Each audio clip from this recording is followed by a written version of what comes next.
There is an entire body of theater that is created purely for entertainment. There are many kinds of audiences. It's not just one homogeneous audience, right? Comedy is a very powerful weapon. The rehearsal room is a very exciting space. Each of them brings their own personalities, their own ideas, etc. into the room. I was very hungry when I was a young actor trying to learn every day. I mean, Gemini has also been someone like that. Every language has its own culture. Every language has its own unique way of looking at the world. I'm so glad that I'm doing The Horse because I first read this play in 1980s, early 80s, and I'm doing it now in 2025. So this is a dream come true for me, The Horse.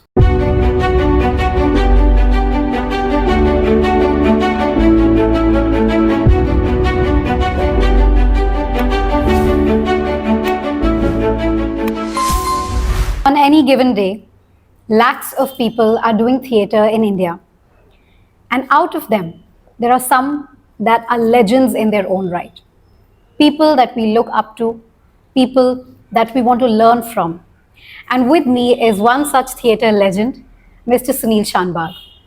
He's a director, producer, and actor who has shaped the theatre scene in Bombay and beyond for many, many years. Welcome, Sunil sir. Thank you. Thank you for that very generous introduction. No, you deserve every bit of it. And we want to start by just asking you one interesting thing that maybe a lot of people don't know about you is that you used to be a documentary filmmaker before getting into theatre. Not before getting into theatre. I began many, many years ago, and throughout this entire period, till about maybe 15 years ago, I always had to do something else to make a living. The kind of theatre that we were interested in was not the kind that you could make a living from. So we did other things, and among them was also documentary filmmaking. Of course, I chose to do things that I enjoyed doing. So I was very fortunate to be able to do that. And I spent about 10, 12 years making documentary film, which was a very, very fulfilling period of my life and also greatly impacted my theatre work after a point. So yes, I have spent some time making films. Right. And that actually, the reason I'm talking about that is because it helped you pioneer a very interesting form of theatre, which is verbatim theatre. Do you want to tell us a little bit about that? Yeah, I mean, it's got different names. Verbatim would be a kind of more ethnographic approach, but some people have called it documentary theatre, but then now today there is a new definition of documentary theatre. So whatever term you use, I think it helped me achieve what I was kind of groping with is what is my theatre about? And it allowed me to create pieces of work that kind of responded to the times that we live in. And invariably, when you do that, some amount of reliance on research and documentation comes into play. So yes, in that sense, these two have come together. Right. So do you want to tell us about your most pioneering projects? One is about the cotton mills, the textile mills, which actually shaped Bombay and, the decline of them. So do you want to tell us how you went about starting and making that play? Yeah, well, that really was the first time that my work in the documentary world and what I learned there, working with some really very, very fine filmmakers, and my theatre work came together. But the script there was already researched and written by Ramu Ramanathan, and I came into the picture after that was done, and I did use some of my learnings from documentary filmmaking in the making of the play. But I think the process of actually researching something from scratch happened with Sex, Morality and Censorship, where we were looking at the idea of censorship through the lens of Sakharam Binder, which was Tendulkar's play, which ran into trouble with the censor board in 1972. So using that play as an entry point, we were looking at who says no and why do they say no, okay? And that involved a long period of research because it was just an idea. So first Shanta Gokhale came in and created a very, very powerful framework for the play. And then Iravati Karnik came in as a young research person and spent almost 8 months researching, about what happened during that play. And there were several other collaborators. And that really was an idea that was just an idea that I thought of and that developed into a much larger piece. So I would say that really is the play that kind of, actually allowed this to happen. Right, lovely. And your plays have always talked about the problems that are there. Whether you talk about class, caste, gender. So, as a theatre maker, how important do you think it is for theatre makers to be very, very attuned to the problems of today? I think that's a question that every individual theater maker, any artist has to answer. I can only speak for myself. I mean, there are many kinds of approaches to theater, and each of them are valid in their own way. Uh, there is an entire, body of theater that is created purely for entertainment, and very consciously so, which is fine. You need that. In all this, I have chosen to work in a particular way. So I think it's very important for me that my theater responds. And there is this saying that people, audiences go only to be entertained, and I don't think that's true, because audiences also go to be stimulated. There are many kinds of audiences. It's not just one homogeneous audience, right? And there are a large section of people who we like to call the seekers. People who are constantly seeking to understand something new, to understand the world they're living in. And that's really the kind of audience that my play really plays to. Right, and this can also correlate with humor, because the play that you're just coming out with, Adyam, that is the horse. It's going to be a tragicomedy. So that is, it delves into power and what it can do, the corruption of power, and at the same time, it's a humorous play. So how did you set about shortlisting this play to be performed? Yeah, well, comedy is a very powerful weapon, all right? It's a very strong tool, and it has the ability to slip in things, to make an audience reflect upon the absurdity of their own society. They sort of, and in a humorous way, but there is always a slight sharp edge to it. And I think it serves its purpose well. I think for a particular kind of theater of ideas that works very well in small intimate spaces, where the relationship with an audience is very different. And here in Adyam we play in large auditoriums with 600, 800 people watching. I think I felt that this kind of the form of comedy would work well. Even in my earlier play with Adyam, I'd used a similar kind of a popular approach to it. There again, it was based on an idea of identity. What is Indian? That was the idea of the whole play. But it was sort of shaped as a popular comic play with a lot of music, etc. And I think it works very well. Right. And in this play itself, there are a lot of actors that you're working with, a huge ensemble cast that you have. How do you manage all of the cast and keep them happy? Yeah, no, I think on the contrary, yes, it is a bit of a challenge working with 20 people, 20 actor cast. Of course it is. But also it's very exciting. The rehearsal room is a very exciting space. Each of them brings their own personalities, their own, ideas, etc. into the room. And it's a buzzing space. So sometimes I think it's nice to experience that. Yeah. Right. And we all look forward to the play. When is it going to be performed? Well, there are 3 runs. The opening run is starts on the evening of August 9th and 10th. So 9th and 10th we have 1 run. Then we go off to Delhi and do 3 performances there. And then sometime in early September we come back to Bombay and perform at the JBT at NCPA. Right. Yeah. Just a few days back, I had interviewed one of your proteges, Divyani Pathak, and he had mentioned quite a few things about you. He said, his whole foundation in theatre comes from you. So, do you want to tell us what it feels like to shape these minds, bright minds in theatre?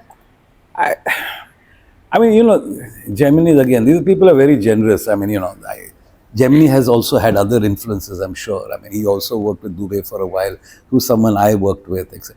I think what happens is that, these are people who are very, very bright, okay, are very committed to the idea of theatre.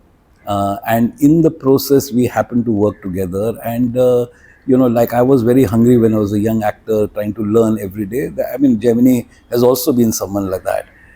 So I think a lot of the credit should go to him, not so much to me. It's my job to make a play and then, when work with the actors and whatever best one can get from them, that's the job, yeah.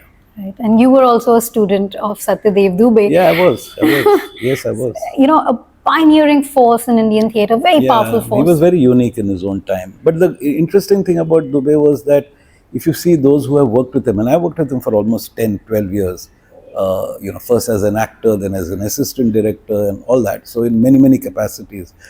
But if you see, look at the people who have worked with him and gone on to make their own work, you'll find that each of them has a unique style. We are not clones of Dubey. So I think there was something very special about him as a teacher, that he allowed you that space to develop your own vision of theatre. Not many people remember that or recognize that, because he was in the rehearsal room as a teacher. He was very, very tight, but somehow he created the space for you to create your own, your own view, your own vision of theatre. Absolutely. And a defining voice in theatre, it's really it takes a lot of years of practice to be able to hone in on that voice. So what was your journey like to come into this strong identity of socio-political theatre? Well, actually, my early years in the theatre was in the 70s, right? And in the 70s, in what was known in those days as experimental theatre, and it cut across languages. We used to work in Hindi and Marathi. There was a lot of Marathi theatre happening there. There was some experimental work happening in Gujarati and English as well. So at that time, it was very important that you knew why you were doing a play. Okay, you couldn't just say that I like this play, so I'm doing it. It had to mean something more. So people took you more seriously if they could see why you're doing a play while watching the play. It spoke to them. So having been brought up in that atmosphere, it was inevitable that my theatre would respond in that kind of way. Finding a voice takes time. Of course, it takes time. Sometimes longer, sometimes shorter. But I think it all begins with whether you're looking for a voice. If you're looking for a voice, then you'll find it. And I don't think enough people are looking for a voice. Right. So, speaking about a voice, we'll come to that. But you mentioned that you also worked in Marathi theatre. What I liked was that you've had a multilingual approach to theatre. You worked in 4 languages. More than 4 languages. A year and a half ago, I did a production in Malayalam, and next year in February, I'll be working in Kannada. So I really enjoy languages. It's something that we enjoy very much. A lot of my smaller productions with Tamasha Theatre, like Blank Page or Words Have Been Uttered, will always use multiple languages. I think our diversity, our linguistic diversity, is a huge strength. I don't think we recognize enough how powerful that is. In a world that is increasingly getting flattened, where many countries have just 1 or 2 languages or divisions on the basis of language. I think language is just an amazing thing that we have, and we should celebrate it, not beat each other up over languages. Right, and that's such a powerful thought, because we are seeing that languages divide. Absolutely. And Absolutely. In that regard, your respect for all languages. Absolutely. That's Absolutely. very, very powerful. Yeah. Do you think theatre can also help shape the kind of divisions that are there, and in a good way? I mean, can we kind of stop those divisions? Yeah, I think if we go out there consciously and expose people to new sounds, to new languages. Every language has its own culture. Every language has its own unique way of looking at the world. Okay, and if you get interested in that, and if you're able to somehow convey this, communicate this to people, people are delighted. At Tamasha, we have done work in so many different languages, including Kashmiri, and it's amazing how people respond. It struck me that how many people have actually heard Kashmiri in this country. How many people can recognize, oh, this is Kashmiri, because you just don't hear it enough. Northeastern languages, how many of us are familiar with the sound? Forget understanding, even the sound of Northeastern languages. I think that's unfortunate. You've taken your role as a theatre person who is supporting all, classes, castes, religions, everything very, very well. So It's an old disease. that's what makes you you. And on that note, we have a little quiz for you. This is also a summing up of your theatre journey in like some short questions. So Let are me you? warn you, I may not come up with intelligent, smart answers, but I'll try. Oh, so it's just being humble, but we'll just take it from there. So, what was the first play you ever watched? First play I ever watched? Oh my God. I've been watching plays since the age of 9 or something. So, apart from school plays, I think the first play that I watched was I went off at the age of 9 to a school in Andhra Pradesh called the Rishi Valley School. And that's when I really started watching plays as a kind of an informed viewer. Yeah, so I must have been about 10, 9 or 10. Wow, he was an informed viewer of theatre at the age of Because 10. we had a very fine theatre teacher in school, so he was very inspiring. Lovely. Okay, so one role you'd give anything to play. See, there you got me. One role I'd give anything to play. Oh my God, many roles. But I stopped acting. I mean, you refer to me as an actor, but I stopped acting a long time ago. But I would much be happier responding as a director. One play that I would love to do. Yeah, I think I'm so glad that I'm doing The Horse, because I first read this play in 1980s, early 80s, and I'm doing it now in 2025. So this is a dream come true for me, The Horse. That's fantastic. It's a 45-year journey. That's Yeah. wonderful.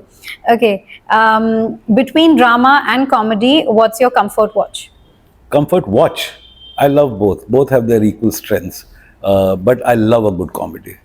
A comedy, lovely, and that's what you're doing actually. With The Horse. So that's lovely. One line you will never forget from a script. From a script. Oh my God, see, this is where I get knocked off. I mean, God, there is so much. What did we talk about the other day? No, I can't come up with a smart one on that. I'm sorry. Maybe it's something with The Horse. Any line? Paraphrase it. No, I'll have to think. Right. I mean, when you have such a huge body of work, it takes a while. But I think this one is going to be easy. Theatre or cinema? Pick one forever. Theatre. All right.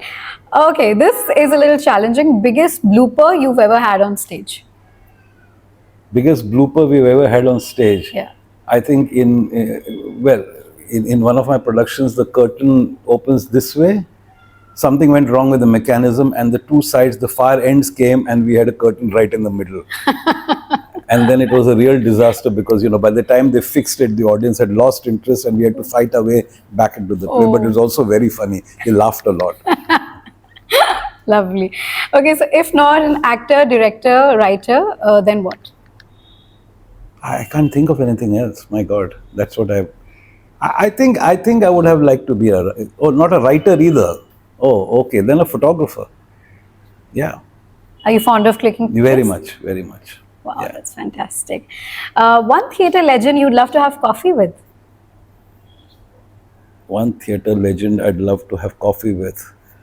Well, currently, I mean, I would love to have coffee with, KP Lakshmanan, who's a theatre maker from the South. South.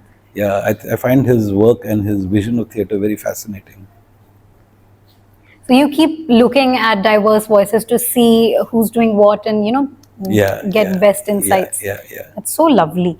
Okay, so stage you dream of performing on anywhere in the world? Anywhere in the world. I think that dream came true when we performed at the Globe in London. It has a history. Apart from being Shakespeare, I think it's just, it's such a beautiful, architecturally such a beautiful and important space. And it's the kind of space where it's very difficult to fail, because the audience also comes there with such generosity. They come there to enjoy a play. So half your battle is already won. But I think that was a dream. Wow, fantastic. A theatre superstition you totally believe in? So I think superstition. Yeah, I think the first moment before you step on stage, everybody has their own ritual. But I think some people find it through a religious ritual, like breaking a coconut or doing a silent prayer. Some people may. I think that's a very, very important thing that we all believe in. Yes, and it also preserves the sanctity of the stage. Yeah, I'm not so much about the sanctity because I'm very worried about that kind of thing because, sanctity has many different definitions for people.